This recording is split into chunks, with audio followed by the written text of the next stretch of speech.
Dans cette vidéo, on va découvrir le logiciel SceneBuilder et comment on peut l'utiliser pour concevoir des interfaces qu'on peut utiliser dans des applications Java. Commençons par créer une application Java FXML. Donc là, on choisit Java FXML. On donne un nom à notre application. Par exemple, Java FXML Demo. Par défaut, c'est le même nom pour la classe principale. On peut la changer. Je vais mettre main par exemple. Finish. Et là, notre application est générée. Comme vous le voyez ici, on a trois fichiers qui sont générés. Main.java, fxml document controller.java et fxml document.fxml. Et je double-clique sur le fichier fxml pour l'ouvrir dans SceneBuilder. SceneBuilder est un outil qui permet de créer des interfaces graphiques visuellement avec du cliquer-glisser. Dans l'interface, on voit plusieurs régions. Commençons par la barre de menu. Là, on trouve le menu File. Ici, on peut ouvrir un nouveau fichier FXML. On peut choisir à partir d'un certain nombre de templates qui sont déjà prédéfinis, que ce soit pour des applications desktop ou des applications mobiles. Et bien sûr, on peut ouvrir des fichiers existants ou voir les fichiers récemment ouverts. Et bien sûr, les fonctions de base de sauvegarde, d'import, d'inclusion d'autres fichiers FXML, etc. On a aussi les préférences. On peut configurer un certain nombre de préférences et on peut les remettre à leur valeur par défaut. Il y a aussi le menu d'édition. Là, on trouve les opérations de base d'édition. Il y a le menu View pour gérer les différentes vues. On peut afficher des vues, on peut les masquer aussi. Le menu Insert pour l'insertion des éléments. On trouve les mêmes éléments qu'on a ici à gauche. Okay, donc ici Container, c'est la même chose qu'ici, les contrôles, les menus, etc. Et on a bien sûr d'autres menus. Une opération particulièrement intéressante, c'est Show Preview Window qui va nous afficher la fenêtre qu'on est en train de créer, c'est-à-dire comment votre interface va apparaître dans votre application. Donc ça, c'est intéressant pour voir. Avant de revenir à NetBeans et exécuter, vous pouvez le faire directement ici pour gagner un peu de temps. Le reste de l'interface est divisé en trois parties. Donc il y a une partie que vous voyez ici à gauche, une partie au centre et une partie à droite. Pour la partie à gauche, on voit deux sections. La section Library qui contient les conteneurs, les contrôles, tous les éléments de votre interface. Donc comme ici, il y a l'ensemble des conteneurs que vous pouvez utiliser. Ici, il y a l'ensemble des contrôles, etc. Et il y a la section Documents. Là, on peut avoir le graphe de la scène et aussi des informations relatives aux contrôleurs utilisés pour cette scène-là. Pour la partie au centre, c'est là où vous allez voir à quoi ressemble votre interface. Pour la partie à gauche, ça concerne les propriétés des différents éléments de votre interface. Donc, par exemple, si je sélectionne ce bouton-là, je vais avoir un certain nombre de propriétés que je peux voir, que je peux modifier. Je peux avoir aussi des propriétés liées à la mise en page de cet élément-là par rapport à son conteneur. Et je peux avoir des informations ou des propriétés relatives à la gestion du code correspondant à cet élément-là.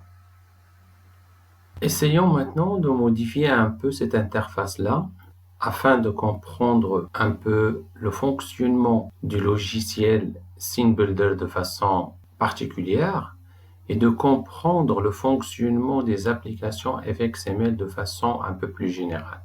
Donc là, on va tout simplement ajouter un nouveau bouton, cette fois-ci en français, cliquez ici, et une autre étiquette pour afficher bonjour lorsqu'on clique sur ce bouton-là.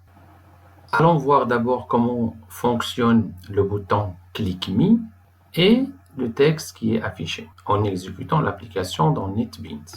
Donc là, c'est notre application. On va d'abord l'exécuter.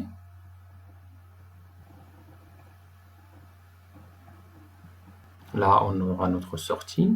Donc là, lorsque je clique sur le bouton, j'ai deux choses qui se produisent. Il y a un affichage ici dans la console, You Clicked Me, et il y a le changement du texte de l'étiquette. Voyons voir où ce code est implémenté. Donc, il est là dans le contrôleur. On le voit bien ici lorsqu'on clique. On va d'abord afficher à la console You Clicked Me et après, on va changer le texte de l'étiquette en Hello World.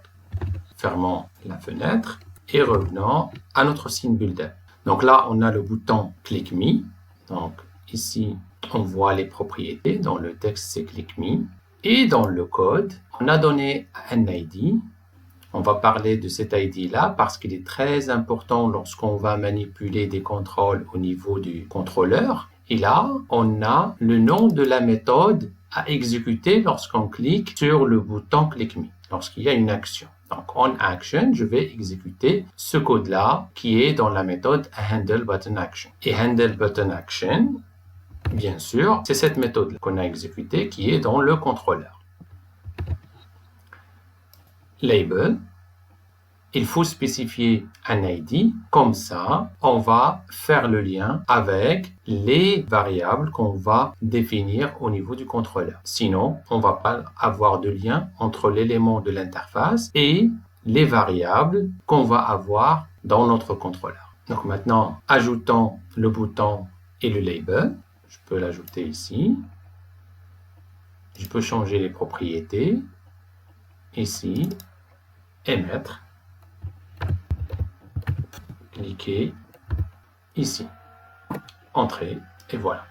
Donc là, je peux ajouter un label, une étiquette, elle est là, donc, et je vais la mettre ici. Donc pour ne pas avoir de texte la première fois, je vais juste effacer le texte. Entrer, et maintenant le label il est là, mais il n'y a plus de texte. Donc maintenant, pour le bouton Click Me, qu'est-ce qu'on va exécuter lorsqu'on va cliquer sur ce bouton-là? C'est ce qu'on va définir ici dans la partie propriété du code. Est-ce qu'on doit spécifier un ID ici pour le bouton? Pas nécessairement, parce que on ne va pas manipuler ce contrôle-là. C'est-à-dire, on ne va pas changer son texte, on ne va pas changer son style. Donc, on n'est pas obligé de faire un ID. Mais pour le label, du moment qu'on va changer son texte dans le code, ça, il faut lui donner un ID.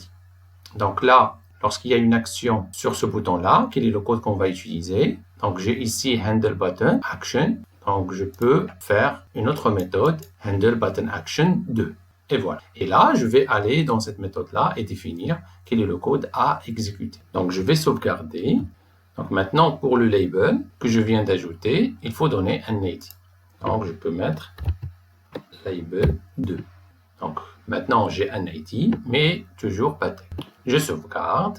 Ici, vous avez la possibilité de voir le contrôleur, c'est-à-dire le code du squelette du contrôleur. Donc ici, on voit pas le button, le premier label, et le deuxième label.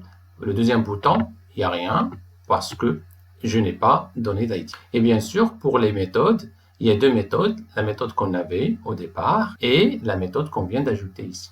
Donc, ça vous donne une idée sur la forme du contrôleur de cette interface-là. Okay? Si on fait un preview, CTRL-P, vous allez voir les deux boutons. Okay? Donc, allons maintenant ajouter du code à notre méthode qu'on vient d'ajouter. Donc là, il n'y a pas de changement. Ce que je peux faire, c'est aller dans le fichier fxml, sélectionner, bouton droit, Make Controller. Et là, il va le mettre à jour, il va ajouter le deuxième label et il va ajouter notre deuxième méthode. Donc je peux réorganiser. OK. Ce que vous avez remarqué ici, c'est que pour chaque variable ici, pour chaque attribut ici, vous avez une annotation add-fxml. Ça veut dire que cette variable-là est liée à un élément de l'interface. Donc là, on vient dans le bouton, on va faire la même chose, mais en français cette fois-ci.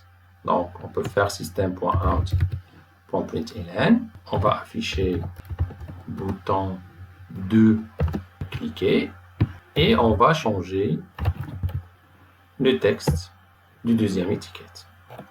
.set texte et je vais mettre le texte. Donc cette fois-ci, c'est en français, on fait bonjour.